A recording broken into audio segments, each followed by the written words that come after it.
Now on the Valley today, searching for a motive. Authorities are trying to figure out why a young man would open fire on a classroom, killing dozens of children. And that shooting is bringing communities across Texas together as they hold overnight vigils to honor the young lives lost. Also ahead this morning, training in the Valley. Authorities in North Dakota put on an active shooter drill with a newfound reality on where it could happen. And to our weather this morning, it should turn out to be a pretty nice day out there. Look at that. We already have sunshine on our sky cam here in South Fargo.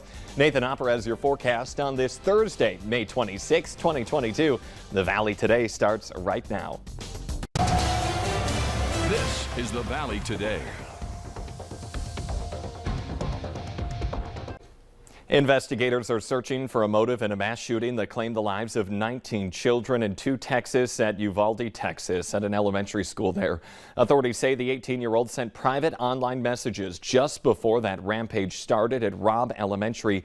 One said that he was going to shoot his grandmother, another that he was going to shoot up an elementary school.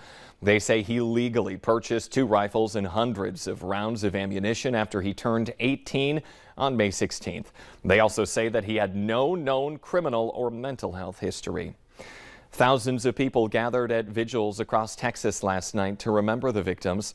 In Uvalde, the group celebrated the children and the teachers who lost their lives and those who were hurt or witnessed that massacre. Outside Fargo City Hall overnight, a red, white, and blue tribute to the victims. This building in downtown Fargo will be illuminated in those colors through Saturday. It's the closest they want to get to an active shooter, but first responders in Cooperstown, North Dakota say they are prepared if the unthinkable were to happen.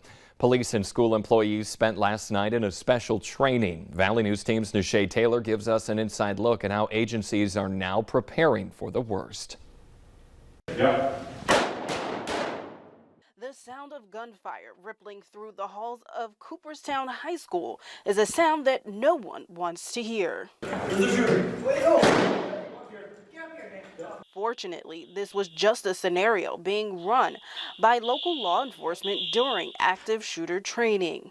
It's very important that these first responders, these schools, undergo this training, this level of activity, so that they are prepared. When you're in the moment, you don't even know how you're going to act yourself, so your mind reverts back to its training. That is why this is so important.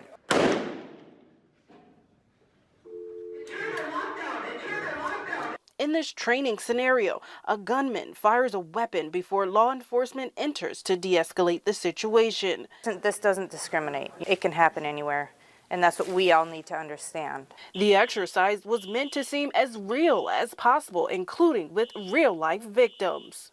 I would be really, really scared. But its core goal was to build communication between agencies in case a real active shooter situation happens. We're not all used to really working with each other that much, so that'll be a huge learning curve. Following the school shooting in Texas, training exercise leader Derek Hansen says there's no time better to learn. Nowadays, with as many shootings as occur throughout this country, it's a weekly occurrence, sometimes multiple times a week. When would a good time be? And the Griggs County Sheriff says she hopes their initiative is reassuring to the community. It can happen, and that we are preparing our best for if and when it does happen. In Cooperstown, Nishay Taylor, Valley News Live. It had been 5 years since the Griggs County Sheriff's Office and other local agencies participated in an active shooter training.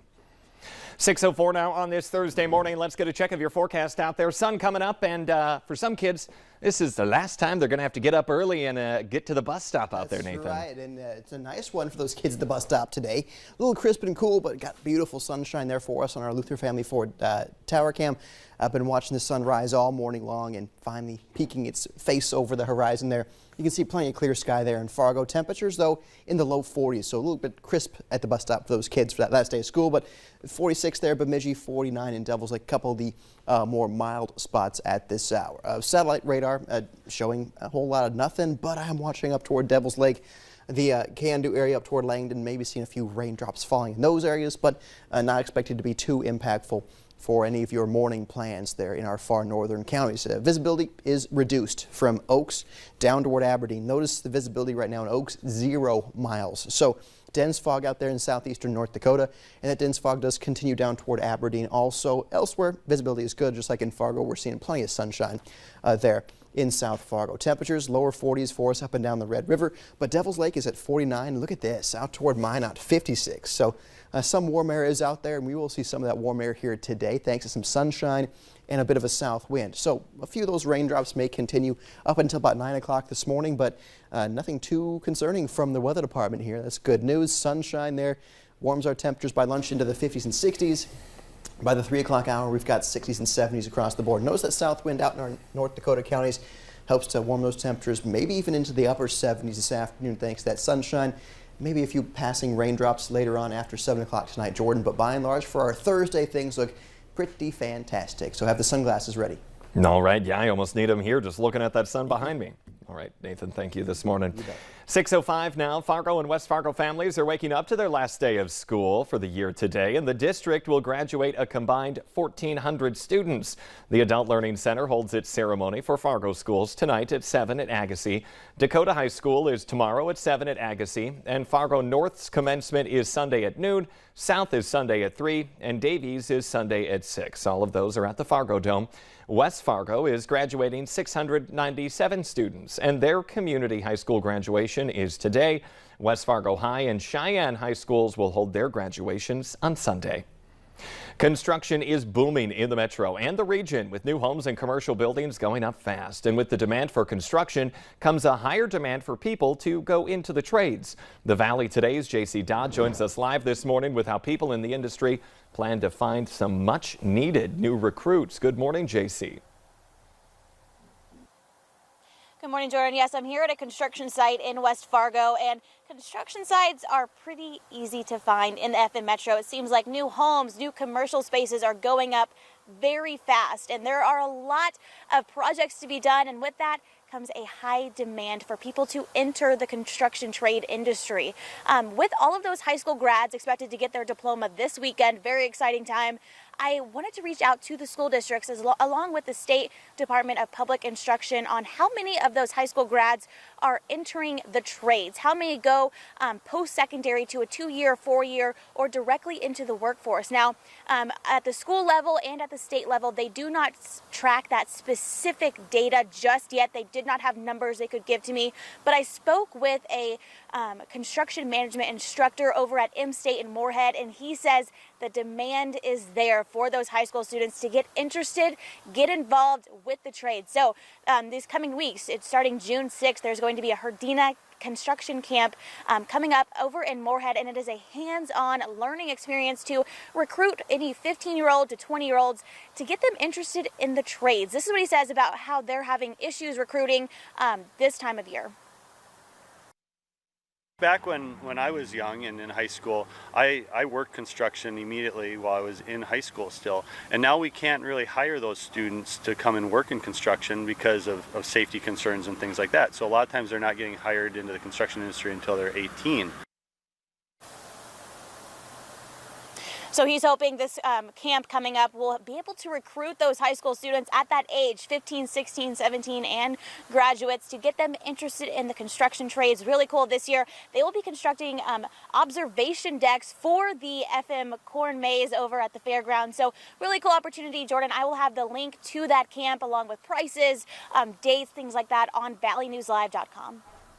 Yeah, and it's a very secure industry as well and can be a lucrative one. J.C. Don reporting live in West Fargo this morning. Thank you. And the schools are full and more students are enrolling at Holly. The district is looking to alleviate that overcrowding as school officials met with the community last night about why a new building is needed in town. They say the elementary school is at full capacity. The high school is nearly there, and next year's kindergarten class is the biggest one they've seen yet. A new building would be great. You know, we have got really good facilities now. Our problem is we're just outgrowing them.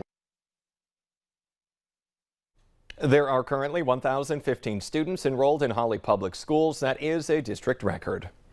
To other news, new details are emerging on charges against a Grafton, North Dakota basketball coach. Court documents say Brent Baldwin's felony charge stems from the theft of a breath alcohol sensor worth $1,500. Documents say that Baldwin was brought to jail by the Highway Patrol on suspicion of DUI on May 12th. Camera footage shows that Baldwin was leaving the lobby of the law enforcement center with that sensor wrapped in paperwork. It later fell out. Court records say that he first denied the theft and then later told police that he took the sensor, but because he couldn't find an envelope of money that he had brought in to pay for his bond. He said $700 of the $1,200 that he had brought in was missing. One man is headed to court today accused of tampering with evidence in a Grand Forks death investigation. Police discovered a dead body Tuesday after responding to a call about an unresponsive man on the city's north side. They're not yet releasing the victim's name, but they do say that his death does not appear to be the result of a medical problem or a natural cause. Still to come this Thursday morning, CBD and THC products in Minnesota. The governor is expected to sign a bill that makes certain hemp-derived food and drinks legal. But next, Nathan Hopper is in with a check of that Thursday forecast. Some folks are calling this a top 5 springtime day out there. Maybe a bold statement. We'll see. Nathan Hopper will explain if that will come true.